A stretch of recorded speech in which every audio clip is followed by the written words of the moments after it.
say, is any of it Bob Iger's fault? Of course it is, right? But Bob Iger wasn't uninvolved in setting the stage for what was going to come after him. You know, you're not Bob Iger and then shocked and dismayed to figure out who they replace you with. Bob Iger, the head of Disney, is in a serious pickle. The trailer for their live-action Snow White remake has landed with a thud, and fans are not holding back. People are frustrated, and rumors are flying that Disney is in full panic mode, cutting scenes, reworking parts of the movie, doing anything they can to fix it. But here's the catch. It might be too little, too late. Even Iger himself is reportedly fed up and losing confidence in where this film is heading. And let's be real, this isn't Disney's first stumble. For the last few years, they've been pumping out live-action remakes of their beloved fairy tales, but with a major reimagining to push a modern agenda of diversity, equity, and inclusion. Here's the thing, though. It's not landing the way they hoped. Instead of coming across as a celebration of inclusivity, it feels like a slap in the face, particularly to white men. It's a strategy that's completely backfired, and at this point, it's clear. Disney needs to seriously rethink its approach. To, run a creative company and not have people that live different lifestyles. That's fine. Mm-hmm. But you cannot build your company and have the people that have a different lifestyle than your audience. Bob Iger, the CEO of Disney, is having one rough year. It feels like every other week, there's another flop, another scandal, or some new controversy dragging Disney down. Box office bombs? Check. Creative misfires? You bet. And here's the worst part. This is happening during Disney's 100th anniversary. A year that should have been a celebration has turned into one of the darkest chapters in the company's history. But wait, it gets worse. Disney's upcoming Snow White remake is shaping up to be an absolute disaster. 5 failed test screenings. 5. That's not just bad, that's record-breaking bad. Most studios would hit the brakes and rethink the project, but not Disney. They're plowing ahead like they're determined to make the worst movie possible. And the drama doesn't stop there. The Snow White remake has been drowning in controversy from the very beginning. Backlash, boycotts, even cast drama. It's like watching a car crash in slow motion. But this movie isn't just a one-off problem. It's a symptom of Disney's bigger issues. Their approach to diversity, equity, and inclusion has become a flashpoint. Instead of feeling real and authentic, it feels forced, like they're checking boxes instead of telling great stories. Look, inclusivity is a good thing. When it's done right, it can bring audiences together and make stories even more powerful. But Disney's approach? It's doing the opposite. They've turned this into a fight, shutting down anyone who disagrees and labeling critics as villains. And at this point, it's hard to imagine anyone, other than someone completely checked out, actually enjoying this movie.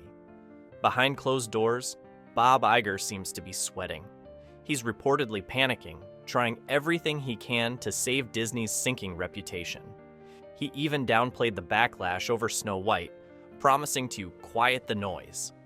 Spoiler alert, that didn't work. The noise is louder than ever, and the movie still looks like a train wreck. And then came Iger's latest rant. Frustrated by the boycotts, he lashed out, calling the critics insulting and inflammatory. According to him, people just don't understand Disney's vision for a more inclusive future. But here's the big question. If Disney's vision is so great, why are the movies failing? Why is Snow White facing so much backlash? Maybe the problem isn't with the fans. Maybe the problem is with the movies themselves. They fired everyone who knows how to engage in traditional storytelling without all of this woke nonsense in it. They created such a bubble over there that even if Bob Iger does say, if Bob Iger came out today and said, we're not even going to release the crap, we're going to take the hit, and then starting on a day 3 years from today, we're going to relaunch Disney.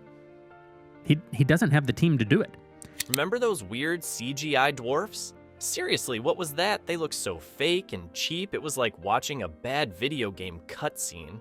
And this is Disney we're talking about. the company that gave us some of the most beautiful animation and visuals of all time. Fans expected so much more, and when they didn't get it, oh, they made their disappointment loud and clear.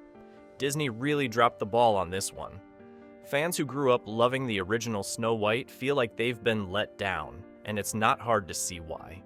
Bob Iger, the guy who's supposed to be this legendary CEO, is now ending his career on a whimper instead of a bang. That's not how anyone expected his story to go, and honestly, it's kinda sad to watch. And let's be real, Disney's problems don't stop there. Things are getting so bad that even the board of directors is starting to lose patience. Can you imagine? Some of them actually suggested skipping theaters entirely and just tossing Snow White straight onto Disney+. That's how little faith they have in it right now. And honestly, at this point, that might be their only shot at damage control. But here's the thing. Even releasing it straight to streaming might not save it. And the problem is, Bob Iger just won't admit defeat.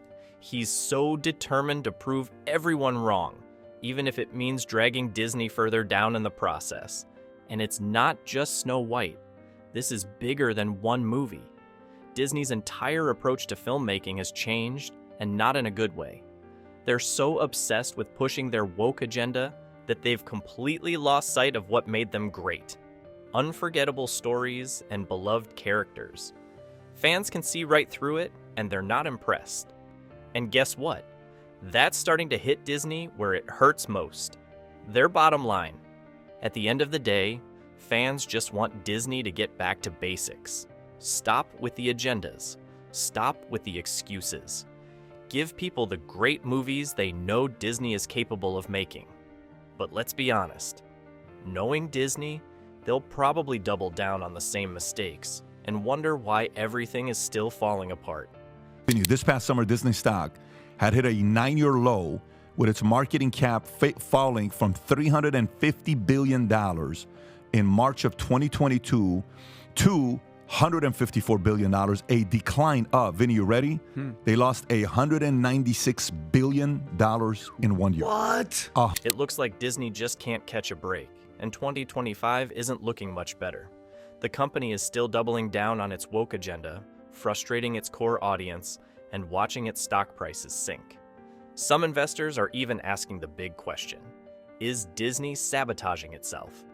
At this point, if Disney doesn't change course, they risk more than just their reputation. This could hit their bottom line even harder. And the drama? Oh, it's heating up. Reed Rubenstein, a former Department of Justice official, has thrown some serious accusations Disney's way. He says Disney is pushing anti-police and anti-white messages, and it's blowing up in their faces. Instead of entertaining families, Disney is sparking backlash, leaving many people wondering, what happened to the Disney we grew up with? How much money did Disney lose? Then what did it say? 200 how much? Because what? They're having a problem with their content because the people that you're talking about, us against them, we're not buying that crap. Here's the kicker. Since 2021, Disney's market cap has dropped by nearly 40%. That's billions gone. Rubenstein even points to shows like Disney Junior, saying they've crossed the line. Instead of tackling tough topics with care, Disney's approach is being seen as divisive, defining racism through skin color in ways that critics argue are harmful. If I were a shareholder, I would want a class action suit against Bob Iger because Bob is the reason it started. It's not that people don't want to talk about these issues. Of course they do. It's how Disney is handling it that's the problem. For example, look at Muppet Babies. Gonzo, yes, lovable, quirky Gonzo, was part of a storyline that, according to Rubenstein, felt more like a political message than a story about acceptance and understanding.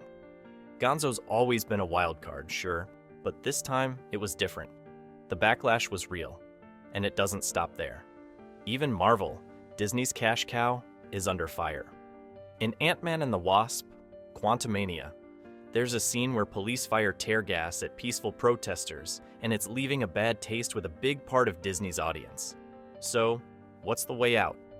According to America First Legal, Disney needs to hit the brakes on the progressive agenda and get back to what they do best, telling timeless, universal stories. The kind of stories that unite families, not divide them. Because right now, it's starting to feel less like entertainment and more like a lecture, and people are tuning out.